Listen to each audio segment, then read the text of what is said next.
The UFO topic is one that has grabbed hold of me for a long time now. I think that there's strong evidence that the UFO phenomenon is real, and that by finding out what that is, we are probably going to lead ourselves to a new understanding of who we are.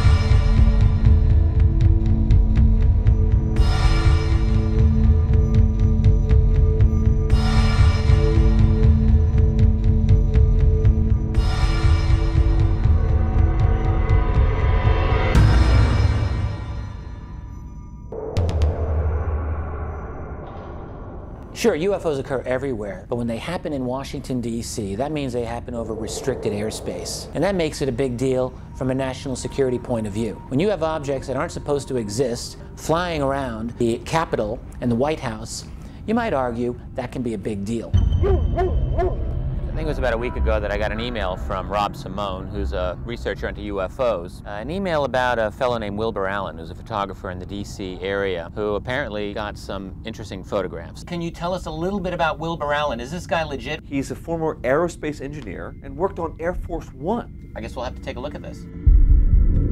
One thing I definitely want is for you to try to duplicate that picture.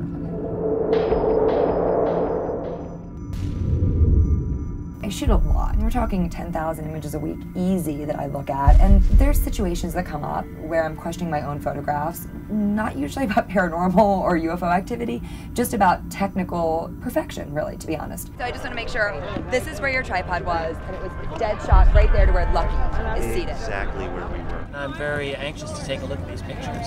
Oh, this is the Capitol shot? We have a little bit of a glow reflecting off the water, and it has a motion blur, too, as it's moving to the left. It captures something that's bizarre. Maybe. Really excited at this point to just see if I can take these shots myself. I'm looking for what's real. I'm looking for what's true. Now, this is Wilbur's photograph of the Carpenter Building. The lights he captured were almost identical to lights that were captured in a very famous UFO photograph from 1952. And this is that photograph right here. Do you think this phenomenon is related to this phenomenon here? The formation is similar. That makes Wilbur's photograph a little more interesting. Great case about a week and a half after Wilbur Allen's case. This was amazing. Gary Dillman, a retired cop, might have been the first person to see this UFO. Slightly to the left of the large-scale house, I saw it. 4 F-16s? Which is controversial. Some people say, no, there are only 2. The shape was huge. Larger than the F-16? Very much larger. The craft must have been going 600 miles an hour, who knows?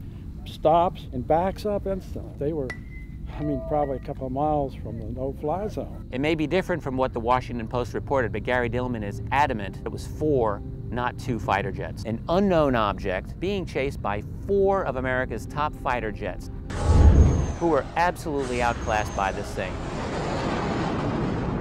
At this stage in the game, things are a little more spread out than I had planned. I have Jamie looking at Wilbur's photos. I've got Lucky and our cameraman Dave going off to interview 2 alleged alien abductees. Hadn't expected that going into this investigation. Probably at this point, Rob Simone is in Montauk. Can't very well just pull over and ask somebody at a gas station where those UFOs have been landing. We are going to explore a possible landing site for a UFO that happened just a few days ago. This is something that's unfolding right now. Is this still the right way? So all of a sudden, out of the blue, your sheep have gone missing. What's extraordinary, it happened in conjunction with these strange lights that you saw over your property. Do you put the 2 together in your mind? I do. Yeah, why wouldn't you? Now, he's fallen victim to the same thing that's happened to some of his neighbors. Some of their animals have gone missing, and there's no earthly explanation for it. There is no problem with the enclosure that these animals are kept in. They were simply pulled out of a locked barn. It's curious. But then again, this is a curious area. So Rich is letting you just check this thing out by yourself. We have these 2 women who claim to have seen lots of activity in their backyard. Got the back porch, lights in the sky. One of them claims to have seen something land. I'm really excited. There's a lot going on here. Keys, are they in the car? They better not be in the car. This is the 3rd time I'm trying to call Lucky and Dave. They have not picked up. I don't know what the deal is with these 2. Again. And you left your phone in there. So Lucky's locked us out of the Hummer, which is going to give us some time to reflect. You don't think this is what they saw, do you? There's the key to the Hummer. Get in the car.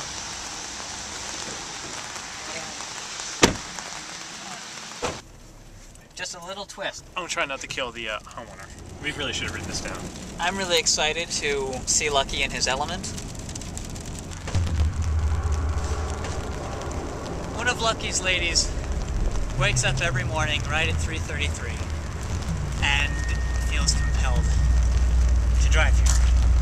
It's really normal that people feel like an urge to go somewhere, and that's where the abduction takes place. This is the location the woman said that she was abducted from. It's worth checking out, seeing what's around here.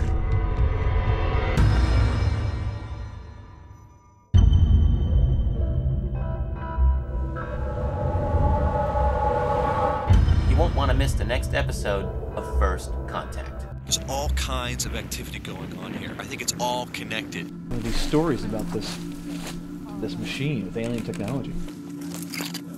Tell you what, it is definitely creepy. If we're gonna die, well, this is reflective. I'm scared. You wouldn't know it until you get up and knocked it. I know my feet will be found, and my mother will be able to bury those. That's not even a door. This is more concrete. What would you need a concrete house like this? 5,000 volts, and there's 3 of them. Whatever was in this building was pulling a lot of juice. Bingo. Yeah, blew me away. I'm ready to There is some very strange stuff going on out there. That's no question. What was that? What was that?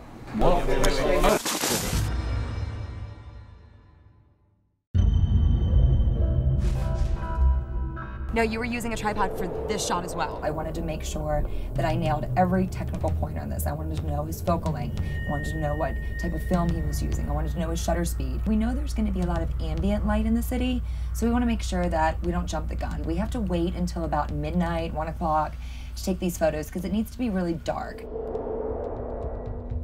An investigator must never go in thinking that they have to validate a picture. If you go in like that, you're dead before you begin. You have to go in with an open mind, critical skills, and be prepared to accept whatever direction the evidence is going to lead you. And you have to be prepared to accept whatever conclusion you come to. If you guys are still hungry, I'll put the chili on. I'll do what Wilbur did. For the sake of truth and science. I shoot the Capitol building exactly as Wilbur shot it. It was a quick exposure. It was really simple. So I have those photographs if anybody's interested. And then walked over to the Carpenter building, took a couple pictures. However, it has been 7 years, so there's a lot of tree growth. I'm not convinced this is the right angle. So I moved over just a little bit, took a picture. Oh my gosh, what do you know? There's like 18 UFOs in my picture. What the hell's that? Did you guys see that? What the hell is that? You want to go back there?